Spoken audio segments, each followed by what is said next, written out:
அந்த அறிவிப்போல் அன்ப தருவாளே சின்ன அறிவிப்பும் இன்று சுடுவாளே நீயும்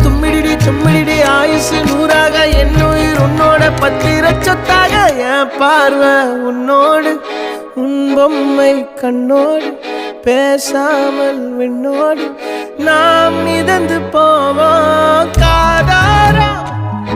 அடியானோ நான் தாங்க மாறோடு